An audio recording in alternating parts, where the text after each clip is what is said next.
detectives, ready to crack a mystery? Let's talk about rational equation and rational inequalities, where two variables hide in the most unexpected place, the denominator. But don't worry, we're not going to talk about this like some boring math class. We'll make it simple, relatable, and of course, fun. And by the end of this video, you'll be like, kaya ko pala. So grab your pen, papers, and some snack to munch on while we math it out. But first, what's the difference between rational equation and rational inequality? A rational equation is an equation that includes one fraction where the numerator and denominator are polynomials. For example, while rational inequality is an inequality that contains a rational expression, where a rational expression is a ratio of two polynomials with a general form of r of x over 2q of x, where r of x and q of x are polynomials and q of x is not equal to 0. Example. And of course, to understand and learn more, let's try these examples. In the equation 3 over x plus 3 plus 2 over 2x is equal to 5 over x plus 3. In this equation, the first step is to find the LCD, which is x plus 3 and 2x. Second step is to rewrite the equation and multiply both sides by the LCD.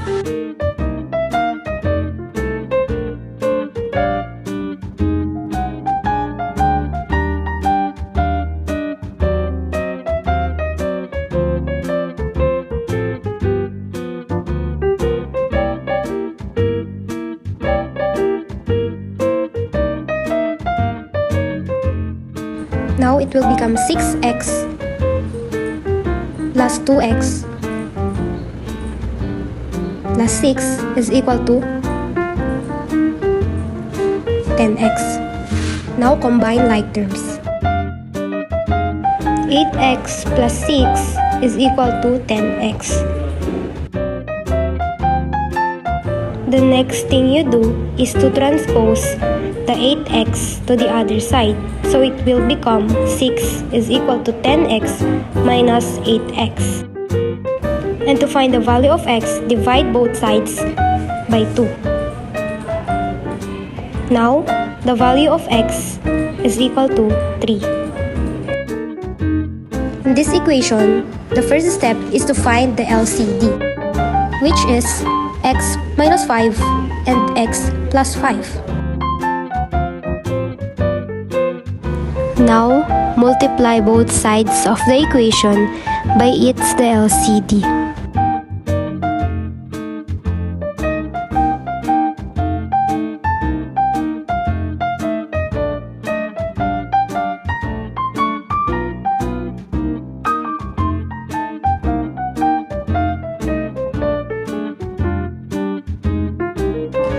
Now, we have x minus 3 plus 1 times the quantity of x minus 5 is equal to 1 times the quantity of x plus 5. The next thing we do is to apply the distributive property. It will become x minus 3 plus x minus 5 is equal to x plus 5. Then simplify. We have x plus x minus x is equal to 5 plus 5 plus 3. And the value of x now is equal to 13. The first thing we do is to find the LCD, which is 6. And rewrite the equation and multiply both sides by its the LCD.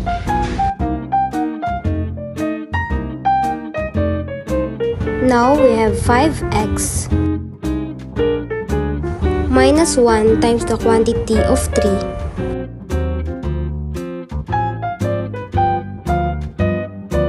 is equal to 1 times the quantity of 2. Now, let's simplify. It will become 5x minus 3 is equal to 2. Now, transpose negative 3 to the other side. So it will become 5x is equal to 2 plus 3.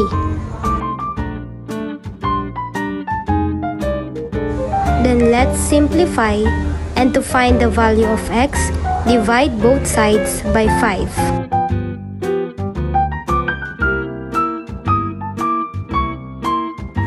The value of x now is equal to positive 1. In this equation, we need to find the least common denominator, which is x minus 2 and x plus 2. Then, we multiply both sides of the equation by its LCD.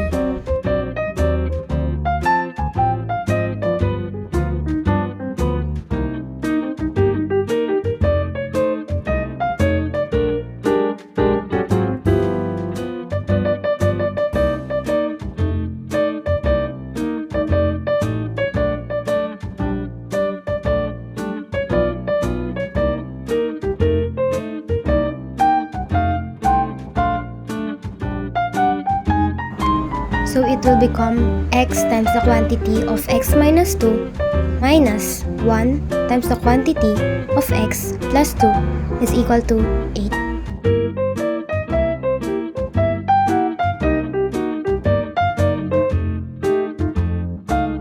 Now let's apply the distributive property. It will become x squared minus 2x minus x minus 2 is equal to 8. Now, let's simplify, and it will become x squared minus 3x minus 2 minus 8 is equal to 0.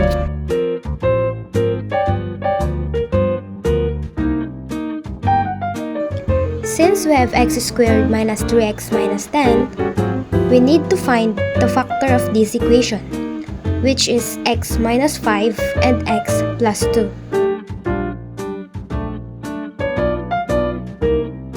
And then, let's equate it to 0.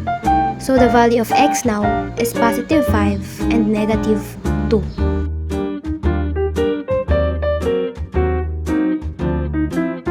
And in the equation like this, just cross multiply. So it will become 2 times the quantity of x minus 3 is equal to 4 times the quantity of x plus 1. And apply the distributive property. It will become 2x minus 6 is equal to 4x plus 4. Now, bring down negative 6 and transpose the positive 4 to the left side, and it will become negative 4. Now, copy the 4x and transpose positive 2x to the right side, and it will become negative. Now, simplify, and to find the value of x, divide both sides by 2. So the value of x now is equal to negative 5. Now let's proceed to rational inequality. Step 1. Put the rational inequality in general form.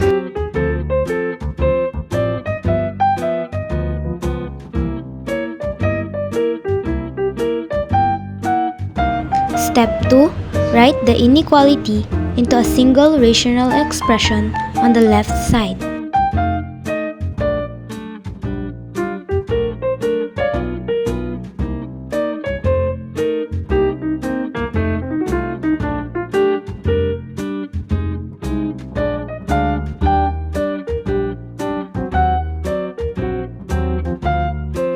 Then simplify.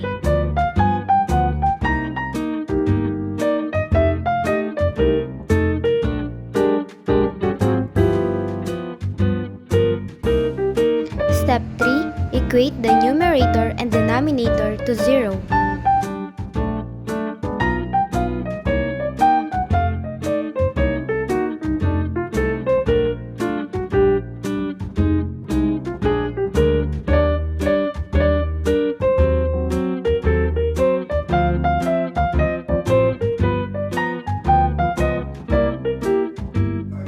Step 4. Plot the critical values on the number line, breaking the number line into intervals.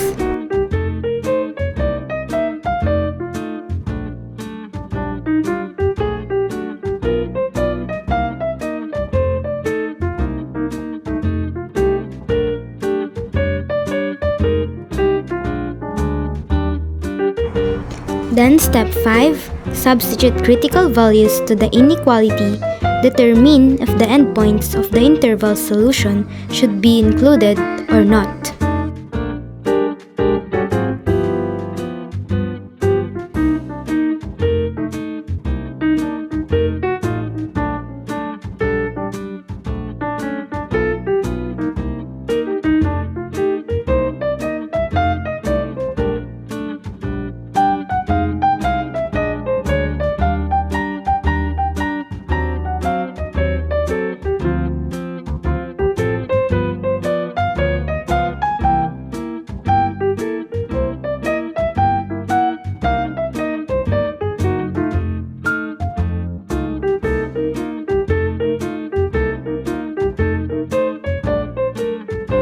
Note that if the test value makes the inequality true, then the entire interval is a solution to the inequality.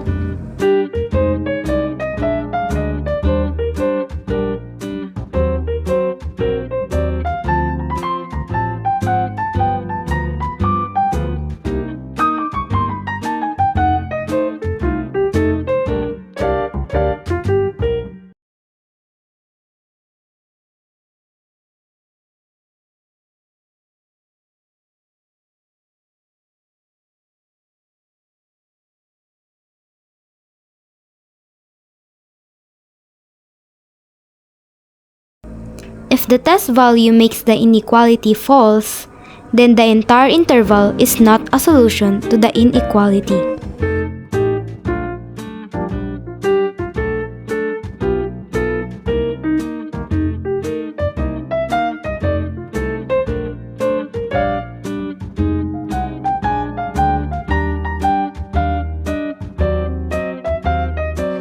Now, select test values in each interval.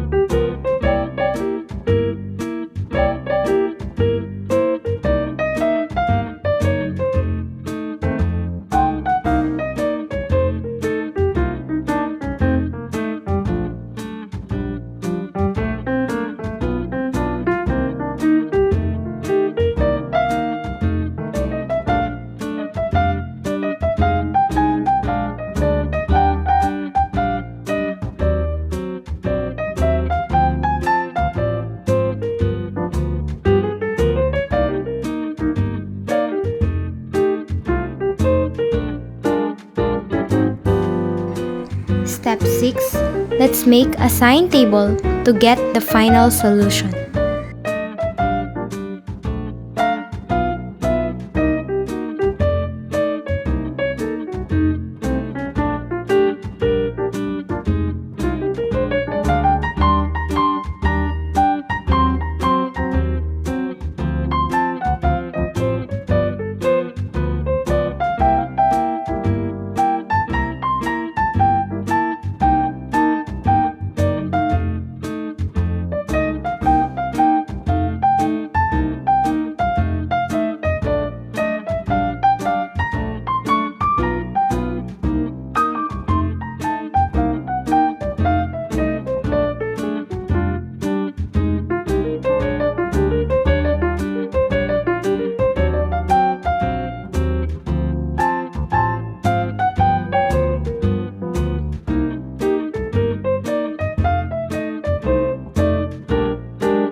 Just substitute negative 4 to x.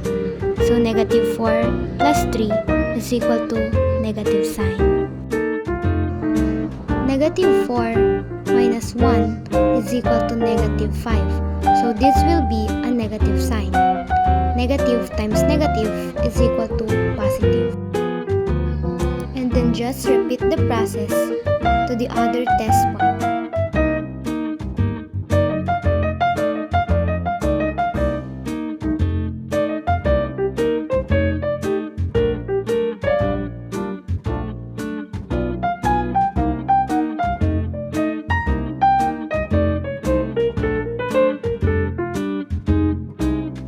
Since the given inequality is 3x plus 1 over x minus 1 is greater than or equal to 2, we need to get the positive sign.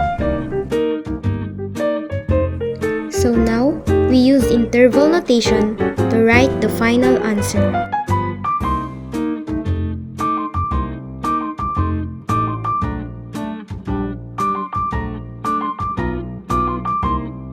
So we have now the negative infinite to negative 3 union of positive 1 to positive infinite.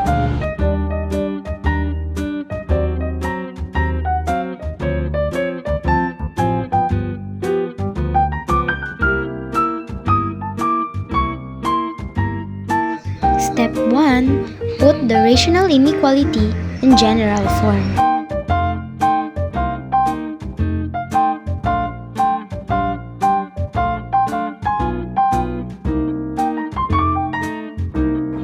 Step 2.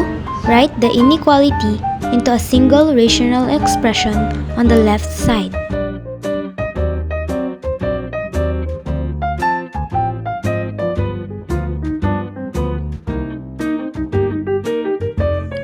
Then, simplify.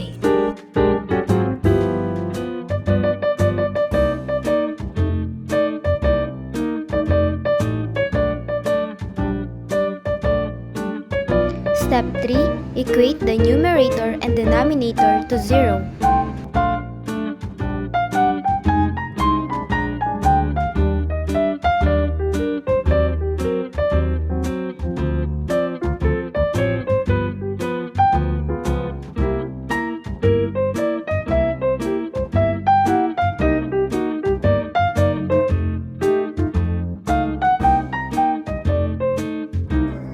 Step 4. Plot the critical values on the number line, breaking the number line into intervals.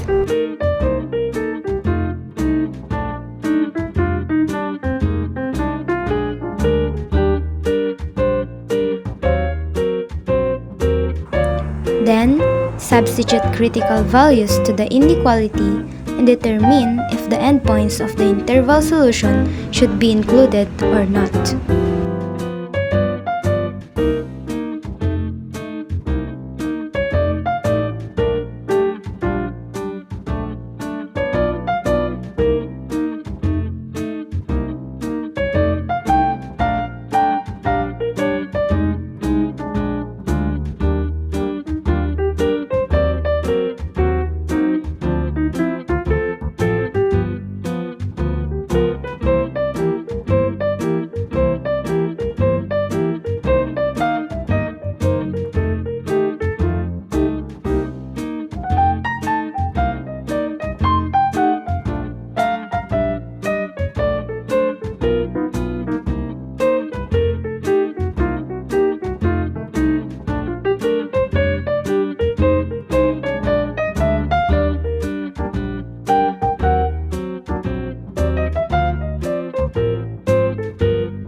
Just like what we used to do in the first example, let's make a sign table.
So since the given inequality is 3 over x minus 2 is less than or equal to -1, we need to get the negative sign.